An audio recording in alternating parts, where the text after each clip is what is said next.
planning to move to Ireland? Then let's talk about some of the things that you need to prepare before you move to Ireland. Let's talk about coats. Ireland is a very wet and cold country, especially in the winter season. If you're going to be moving here, you need to invest in a really good coat. What I suggest is saving a decent amount of money and buying your coat here in Ireland instead of buying it in the country that you're coming from, especially if you're coming from a warmer country. But if you buy here in Ireland, you'll get a very good coat that is already warm and ideal for the climate.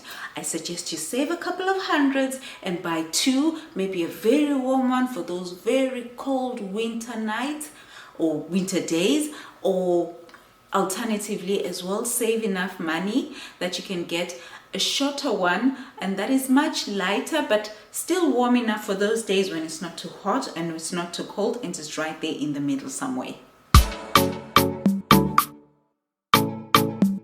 Now hold on. If you're an expat coming to Ireland, you're possibly coming for work or you are a student. Let's talk finances. Thank you to Manager for sponsoring this video. If you're going to be new in this country and you're going to be working, or you're going to be a student looking to receive funds, setting up a traditional bank account can take a couple of days, sometimes even more, especially if you're new in the country, to have it set up. Manager is a quick, safe, and easy way to manage your finances. It allows you to get paid by your employer, set up direct debits, pay bills, and transfer money to friends and family. In June, Moneybar launched their foreign exchange service that will allow users to send money home. OMG, isn't this amazing? The fee will be cheaper than using high street banks.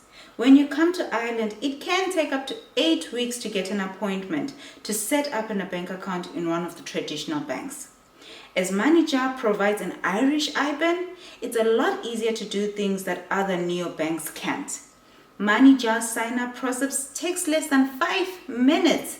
You will receive a card that can be used in any country.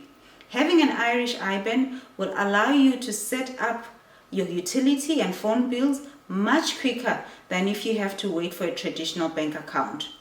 Transfers to other Manager are completely free. And you know what?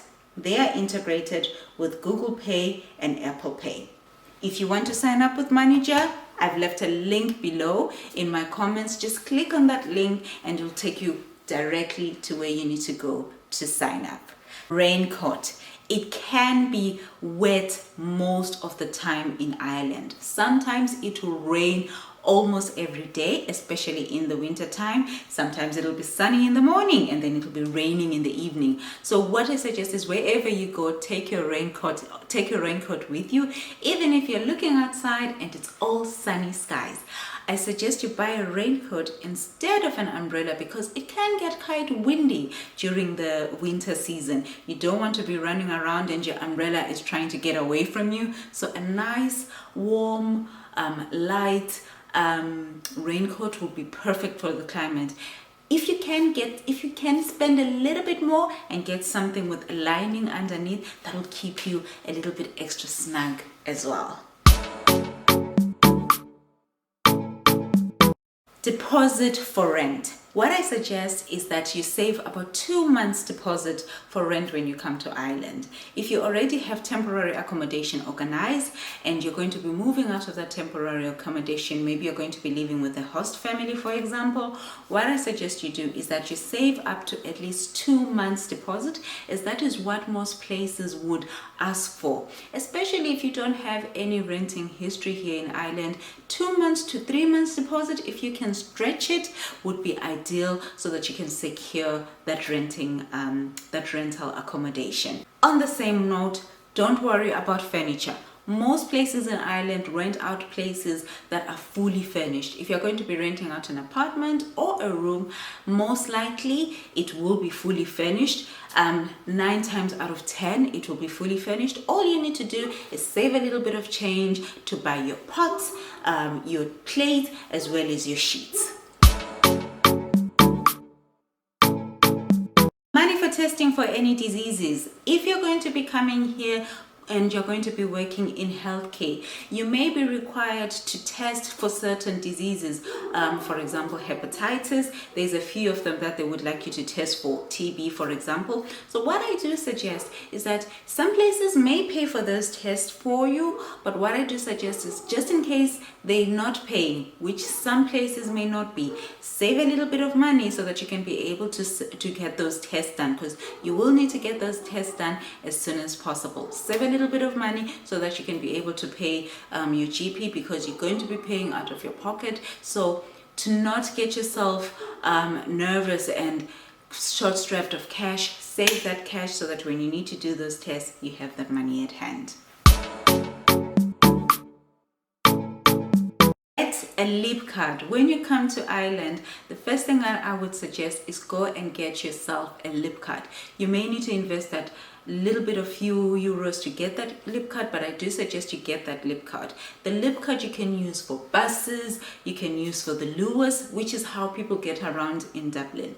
In Dublin, the transport system is fairly good. So the ideal thing about a lip card is that it can be capped. So I think the cap used to be 25 euro. Don't quote me on this. You can check that out for yourself. But I think it was 25 euro a week. That means no matter how much you travel in Dublin, as long as you're going to be using the bus amount will be kept at 25 euro or whatever the current amount is. Sometimes you may go over a little bit if you're going to be using the Luas, but it'll just be a couple of more euros. So instead of paying paying all the time for every trip, regardless of how many trips you take, just invest in your lip card, and then you use the number of trips that need to be done, and then the rest of the trips are free, which is also fantastic if you're going to be looking at exploring Dublin. There's amazing museums that you might want to go to as well.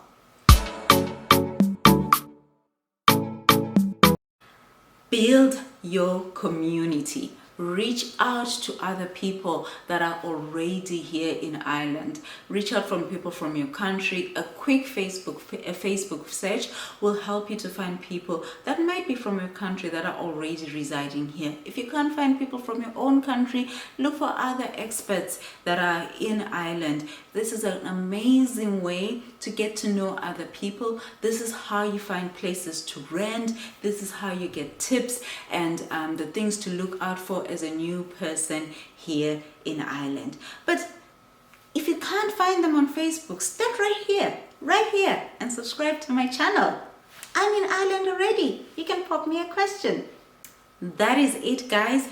Thank you for watching this video. If you want to know of other things that you need to do and prepare before you come to Ireland, comment below and I'll do another one of these. Thank you. Bye-bye.